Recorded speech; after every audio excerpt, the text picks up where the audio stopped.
Mai I pōtiki rua ki te toka a Taiau. Rere iho ki ngā tukemata o ka hungunu. Ngā reo irirangi o Tiriti. Toitu te moana, toitu te whenua, toitu te mana, toitu te tiriti. Beautiful words that we've been saying for a long time and will continue to say on Kapu Tairawhiti, your unbreakable partnership that isn't going anywhere, much like Te Tiriti or Waitangi, brought to you by Turanga FM, Radio Ngāti Pro and Radio Kahungunu. A kātea hoa mai tēnei wiki tonu nei I kitea te māta toru tāngata I rūmene atu ki Pōneke. Hei whakātu atu I tō rātou mate kiri me te whakahea I tā David Seymour Mahi me tōna hia kia tini hia ai ia ngā mātāpono o te Tiriti o Waitangi. Over 40,000 participated in the march, organised by Toitu te Tiriti, opposing the government's Treaty Principles Bill that passed its first reading last week. We've got that special story soon, but first, anei ngā taipitopito o te wā.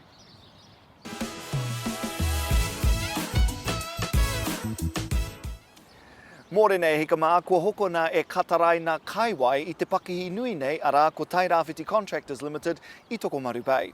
He wahine kaha aia ki te āwhina I ngā hapori o te ara rongonui ara ko ara 35 I ngā wā o te Piere Nuku, pēnei I te wā o Huripari Gabriel. I whakawhiwhia hoki ki aia te meetara a te kingi I te marama o Hune. Ki Turanganui a Kiwa, kua whakaingoatia te rārangi o ngā tāngata, kua tohua hei Kiwi Bank Local Hero mō tēnei tau.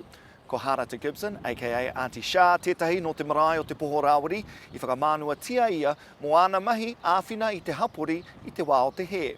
Ko Sam the Trapman, ko Nori Parata o Uawa rātou ko Natasha Irwin, e tahi atu, ko whakanuia mō a rātou mahi pai I o rātou ake ao. Ki kahungunu I nāi nei, nau mai ki te kāinga o te haka e kia nei ko te kurakaupapa Māori o Ngāti Kahungunu ki here taunga. Hei te tuarua o haki hea, tua I te kaupapa mokotini, rā tōna rite nei ki te matatini, engari mō ngā kō hunga o ngā kohanga reo ke. Hei te tuatoru me te tuarima o haki hea, tua I te kaupapa Ngāti Kahungunu Primary Schools Kapahaka Festival, ka mutu, hei te tua ono o haki hea, tua I ngā whakataitai ārohe mō ngā kura tuatahi e kia nei ko tama tūranga. Nō reira, nau mai, tauti mai ki 139 Stock Road, RD5, here taunga. A kāti koera ngā tai pito o te wā.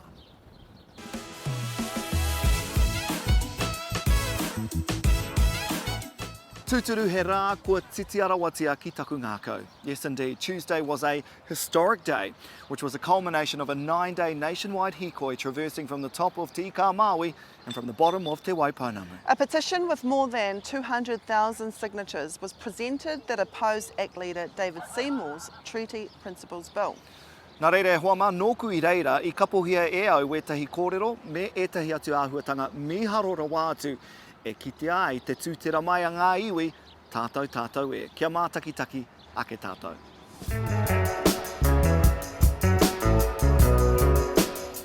E whakapāhua tinei kia koutou mai I te whanganui a tara te taone matua o Aotearoa. Kei konei tātou mō tēnei kaupapa ara Toitu te Tiriti. E rapu anau I o tātou tini whanaunga kua haere tawhiti mai te Tairawhiti. Ko kāni tēnā koe kei te aha? Nā koe Matai tīnā tātai, kei te orara wātu. Me pehe kore a he rā nui kei te haere. Mōrena Montana. Mōrena Matai. Nā reira kua whakapiri mai ko te aitanga māhaki ko Ngāti Porou. Oi. Kei roto I te whare, kei te taha o te whanganei, kei te pehea ngā piropiro. Kei te hīkaka katoa Matai, he rangi mokopuna tēnei, Ai. mō ngā mokopuna. Mō ngā mokopuna te take, ne? Ai. Koe nei tā kōrua haramai, ne? Ai, koe nei tā mai wahara mai te rānei. For me, it's about making good mokopuna decisions for our future. I want my mokos to be proud of all of us taking a stand and ensuring that no one meddles with our te tiriti. Yeah. Ai. Yeah. We're going to go by Kazi Henare. Mōrena, Kazi. Hey, mōrena whanaunga. Jingers, you stood out in the crowd. When did you arrive? Tai mai māua ko Wheri, I Nāpō. Noho ki tā te whare o te whanaunga te rau kupenga o ko Fiona. Mattresses out? Oh, no. Queen size beds. I whai moinga koe? Ai moenga. Oh, ka rawe, ka mautuehi. But kei te pehe o piropiro I tēnei ata, you can't see it though. Actually, I'll get Dexter to just do a little bit of a twirl around. Kei te haere mai te maria, ne? Kei te haramai, ki te mātou i runga i taha o te rori, o te highway, i te ata nei, mō te ata nei. O haramai te maria. Tuatahi, kia haere runga i te rangi Māori. Papai. Tuarua, kia haumaru te haere o ngā mokopuna, tiaki ngā mokopuna me te hunga pakeke. Engari ko te kaupapa ake, mō te a pōpō tēnei take. Ai, mō te a pōpō.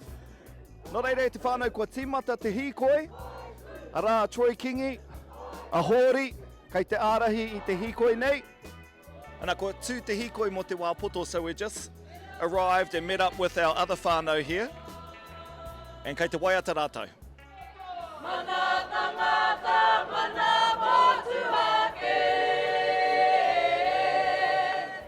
Tōku reo, tōku oho, mapihi maurea, whakakai marihi. What are your thoughts on today? What are your expectations of today?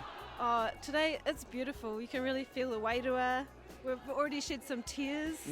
It feels amazing to be standing here, just taking a stand for what feels right. Yeah.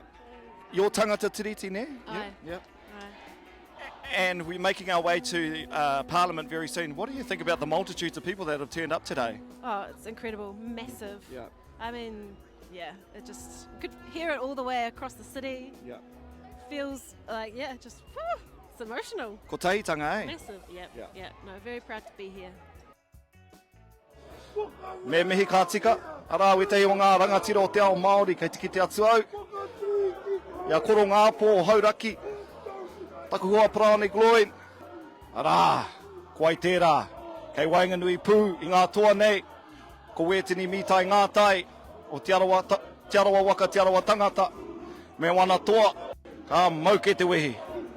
Kei te tatari tātou mo tā tātou kuini, a koe nei ka tae mai te kuini Māori, ki rungi a tātou, hei arahi a tātou ki te wharepare mata.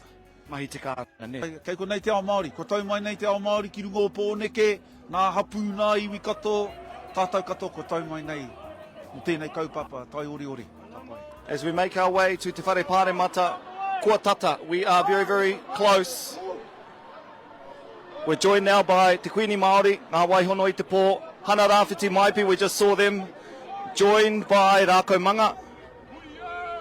Of course, i Kuraina Rāua ki Tawakura. And the students of Rākau Manga have joined them today, because this is what it's all about. Te apōpō, te anamata. Koe nei, tā tātou nei haramai i te rānei. Ia tātou, kei ngā tepe o te wharepare mata tātou i tēnei wā. Whai haere ana mātou. I te tira kei mua. Nā kei wainganui pū mao ko taku kai kāmera Dexter e tū ana. And as we can see, we are on the steps, literally on the steps of te wharepare mata i naene. Ti mata mai tātou i te pāka o Waitangi. I takahia ngā rori o pōneke. Ana kia taupai, mātou o tira tātou. Ki tēnei whare. Te whare o ngā raiona. Te whare miere ki etahi.